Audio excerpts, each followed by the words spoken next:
libro Cristo nuestro Salvador, del Linaje de White, encontramos la historia de Jesús desde su nacimiento en Belén como un bebé. Esta nos habla de su ministerio hasta su muerte y resurrección. Cada aspecto de su vida nos enseña cómo enfrentarnos con nuestro Salvador. Escuchemos. Sentenciado por Pilato. Cuando los judíos volvieron de donde estaba Herodes, llevando a Jesús otra vez a Pilato, éste se disgustó mucho y les preguntó qué querían que hiciera. Les recordó que ya había examinado a Jesús sin encontrar en él culpa alguna. Les dijo que de los cargos que habían levantado contra él no habían podido comprobar ninguno. Como se vio ya, le habían llevado ante Herodes, y este, que era judío como ellos mismos, tampoco había encontrado en él cosa alguna que mereciese la muerte. Pero para apaciguar a los acusadores, les dijo: por tanto le castigaré, y le soltaré. En esto mostró Pilato la debilidad de su carácter. Había reconocido que Cristo era inocente, ¿por qué, entonces, había de castigarle? Esto era transigir con el mal. Los judíos no dejaron de sacar partido de esta inconsecuencia. Habían logrado intimidar al gobernador romano y aprovecharon la ventaja así obtenida hasta conseguir la condenación de Jesús. La multitud clamaba con mayor fuerza pidiendo la vida del preso. Mientras Pilato vacilaba sobre lo que debía hacer, le trajeron una carta de su esposa, en la cual le decía: nada tengas que ver con ese justo, porque he padecido muchas cosas hoy en sueños a causa de él. Al leer esto Pilato se puso pálido, pero el clamor de la multitud aumentó al ver su resolución. El gobernador se vio obligado a proceder. Era costumbre que en la fiesta de la Pascua se soltara a algún preso a elección del pueblo. Hacía poco que los soldados romanos habían arrestado a un conocido ladrón llamado Barrabás, que no era sino un vil asesino. Pilato, dirigiéndose al pueblo, le preguntó con mucha formalidad: ¿a quién queréis que os suelte? ¿A Barrabás o a Jesús, que es llamado Cristo? Mas ellos gritaron todos juntos, diciendo: quita a éste, mas suéltanos a Barrabás. Pilato enmudeció de sorpresa y despecho. Al ceder su fallo la multitud había perdido su dignidad y su dominio sobre el pueblo. Se convirtió en instrumento de éste, que le impuso su voluntad. Preguntó entonces: ¿qué haré, pues, de Jesús que es llamado Cristo? Y ellos gritaron unánimes: sea crucificado. Mas el gobernador dijo: pues, ¿qué mal ha hecho? Pero ellos clamaban con mayor vehemencia: sea crucificado. El rostro de Pilato palideció al oír el terrible grito: sea crucificado. No había pensado que las cosas llegarían a eso.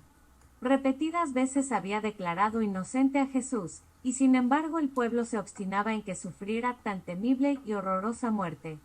Volvió a preguntar: pues, ¿qué mal ha hecho? Y otra vez se elevó el grito aterrador: crucifícalo, crucifícalo. Pilato hizo un último esfuerzo para mover a simpatía a la muchedumbre.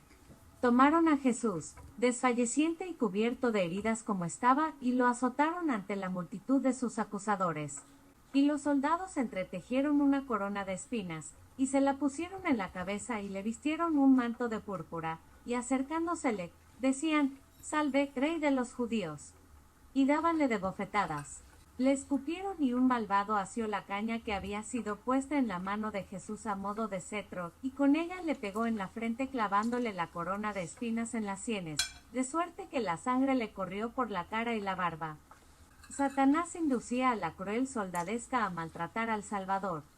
Su propósito era provocarle para que se defendiera, si fuera posible, para que realizara un milagro y, libertándose a sí mismo, hiciera fracasar el plan de salvación.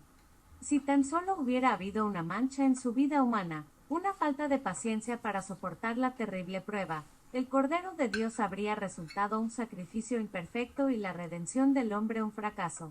Pero el que habría podido mandar las huestes del cielo, y en un momento llamar en su ayuda legiones de ángeles, de los cuales uno solo habría bastado para dominar inmediatamente a aquella turba cruel, el que hubiera podido aterrar a sus verdugos con el despliegue de su majestad divina, se sometió con regia serenidad a los insultos y afrentas más viles. Con sus actos los que torturaron a Cristo se degradaron y se hicieron semejantes a Satanás, Pero la mansedumbre y la paciencia de Jesús le exaltaron sobre la humanidad y demostraron su filiación divina. La paciencia maravillosa del Salvador conmovió profundamente a Pilato. Mandó traer a Barrabás al tribunal y presentóle al lado del Hijo de Dios. Señalando a Jesús con la mano y en tono solemne y suplicante dijo: «He aquí al hombre. Le saco a vosotros, para que sepáis que yo no hallo en él crimen alguno». Allí estaba el Hijo de Dios, llevando el manto ignominioso y la corona de espinas. Desnudo hasta la cintura, su espalda revelaba las largas y sangrientas huellas del látigo cruel. Su rostro estaba manchado de sangre, y ostentaba las huellas del dolor y de la extenuación, pero jamás se presentó bajo más hermoso aspecto. Cada rasgo de su semblante expresaba mansedumbre y resignación y la más tierna piedad para con sus crueles enemigos. ¡Qué contraste entre él y el ladrón que tenía a su lado! Pues en todas sus facciones mostraba Barrabás lo vil y malvado que era. Entre los espectadores había algunos que simpatizaban con Jesús. Aún los sacerdotes y los jefes de los judíos estaban convencidos de que era lo que aseveraba ser, pero no querían confesarlo. Habían excitado al populacho hasta la locura, y todos juntos levantaron el grito: «¡Crucifícale! ¡Crucifícale!». Al fin, no pudiendo más con la injustificada y vengativa crueldad de la turba, Pilato, lleno de despecho, les dijo: «Tomadle vosotros, y crucificadle, porque yo no hallo en él crimen alguno». Pilato se esforzaba por libertar al Salvador, pero los judíos clamaron: «Si tú sueltas a éste, no eres amigo de César. Todo aquel que se hace rey, habla contra César». Con esto tocaron a Pilato en su punto débil. Ya era sospechoso para el gobierno de Roma, y comprendía que un rumor de esta naturaleza consumaría su ruina. Viendo pues Pilato que nada adelantaba, sino antes que se iba haciendo un tumulto, tomó agua, y lavóse las manos en presencia del pueblo, diciendo: «Inocente soy yo de la sangre de este justo, veréislo vosotros». En vano trató Pilato de disculparse del crimen de haber condenado a Jesús. Si hubiese obrado con prontitud y firmeza desde un principio, sosteniendo sus justas convicciones, su voluntad no habría sido subyugada por el populacho y éste no se habría atrevido a dictarle lo que debía hacer. Su vacilación e indecisión acarrearon su ruina. Comprendió que no podía soltar a Jesús y mantener al mismo tiempo su posición y su honor. Prefirió sacrificar una vida inocente en lugar de perder su poder terrenal. Cediendo a las exigencias del populacho, volvió a mortificar a Jesús y lo entregó para ser crucificado. Pero a pesar de sus precauciones, aquello mismo que temía le sobrevino después.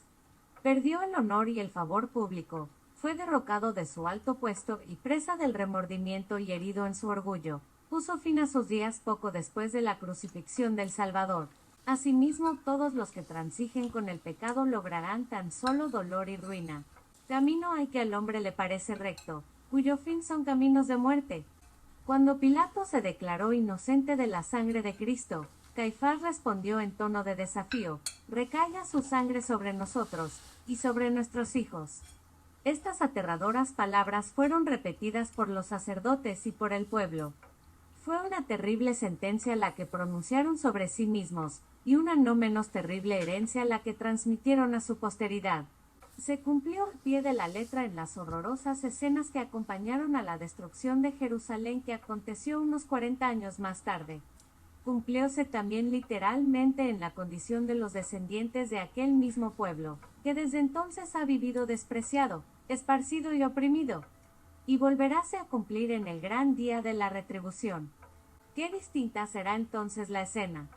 Este mismo Jesús vendrá en llamas de fuego, tomando venganza en los que no conocen a Dios.